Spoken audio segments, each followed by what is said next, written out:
Hello ಸ್ನೇಹಿತರೆ, ನಾನು ನಿಮಗೆ ಈ ವಿಡಿಯೋದಲ್ಲಿ ತ್ಯಾಜ್ಯದಿಂದ ವೇಸ್ಟ್ ಮೆಟೀರಿಯಲಿಂದ ನಾವು ಯಾವ ರೀತಿಯಲ್ಲಿ ಎಲೆಕ್ಟ್ರಿಸಿಟಿ ಜನರೇಟ್ ಮಾಡ್ಬೋದು ಅನ್ನೋದನ್ನ ಈ ವಿಡಿಯೋದಲ್ಲಿ ನಿಮಗೆ ಈ ವರ್ಕಿಂಗ್ ಮಾಡಲ್ ಮುಖಾಂತರ ನಿಮಗೆ ತಿಳಿಸ್ಕೊಡಕ್ಕೆ ಹೋಗ್ತಾ ಇದ್ದೀವಿ. ನಾವು ಈ ಬಾಯ್ಲರಲ್ಲಿ ನಾವು ಬೆಂಕಿ ಹಾಕ್ತೀವಿ. ಅದು ಹೇಗೆ ಆಗುತ್ತೆ ಅಂದರೆ ವೇಸ್ಟ್ ಮೆಟೀರಿಯಲಿಂದ ಜನರೇಟ್ ಆಗಿರುವ ಬೆಂಕಿಯಲ್ಲಿ ಅದನ್ನು ವೇಸ್ಟ್ ಮೆಟೀರಿಯಲ್ ಹಾಕ್ದಾಗೆಲ್ಲನೂ ಇಲ್ಲಿ ಚೆನ್ನಾಗಿ ನೀರು ಕಾಯುತ್ತೆ. ನಾವು ಇಲ್ಲಿ ಬಾಯ್ಲರ್ ಕಾಯ್ತಾ ಇದ್ದಾಗ ನಾವು ಕೋಲ್ಡ್ ವಾಟರ್ನ ಇಲ್ಲಿ ಕಳಿಸಿದಾಗ ಆ ಕೋಲ್ಡ್ ವಾಟರ್ ಬಂದುಬಿಟ್ಟು ಚೆನ್ನಾಗಿ ಕಾದು ಸ್ಟೀಮ್ ಆಗಿ ಕನ್ವರ್ಟ್ ಆಗುತ್ತೆ.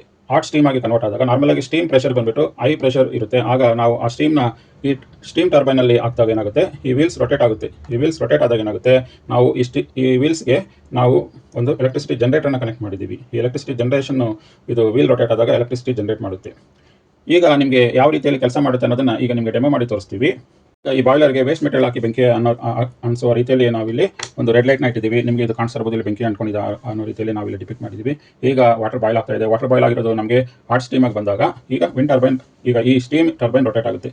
ಈಗ ಆನ್ ಮಾಡ್ತೀವಿ, ನಿಮಗೆ ಸ್ಟೀಮ್ ಟರ್ಬೈನ್ ರೊಟೇಟ್ ಆಗೋ ರೀತಿ ಕಾಣಿಸುತ್ತೆ. ಈಗ ಅದಕ್ಕೆ ಅಟ್ಯಾಚ್ ಆಗಿರುವ ಎಲೆಕ್ಟ್ರಿಸಿಟಿ ಜನರೇಟರಿಂದ ಎಲೆಕ್ಟ್ರಿಸಿಟಿ ಜನರೇಷನ್ ಆಗ್ತಾ ಇದೆ. ನಿಮಗೆ ಈಗ ಕ್ಲಾರಿಟಿ ಸಿಕ್ಕಿರ್ಬೋದು ಯಾವ ರೀತಿಯಲ್ಲಿ ಎಲೆಕ್ಟ್ರಿಸಿಟಿ ಜನರೇಷನ್ ಆಗ್ತಾ ಇದೆ ಈ ವೇಸ್ಟ್ ಮೆಟೀರಿಯಲ್ನ ಯೂಸ್ ಮಾಡಿಕೊಂಡು ಅನ್ನೋ ಕಂಪ್ಲೀಟ್ ಮಾಹಿತಿ ನಿಮಗೆ ಗೊತ್ತಾಗಿರ್ಬೋದು. ನಿಮಗೆ ಈ ವಿಡಿಯೋದಲ್ಲಿ ತಿಳಿಸಿರುವ ಎಲ್ಲ ಮಾಹಿತಿಗಳು ನಿಮಗೆ ಇಷ್ಟವಾಗಿದ್ದರೆ ಖಂಡಿತವಾಗಿ ಲೈಕ್ ಮಾಡಿ ಮತ್ತು ನಿಮಗೆ ಫ್ರೆಂಡ್ಸ್ಗೂ ಕೂಡ ಶೇರ್ ಮಾಡಿ ಅಂತ ಹೇಳುವ ಮೂಲಕ ಈ ವಿಡಿಯೋನ ನಾನು ಇಲ್ಲಿಗೆ ಮುಗಿಸ್ತಾ ಇದ್ದೀನಿ. ಧನ್ಯವಾದಗಳು.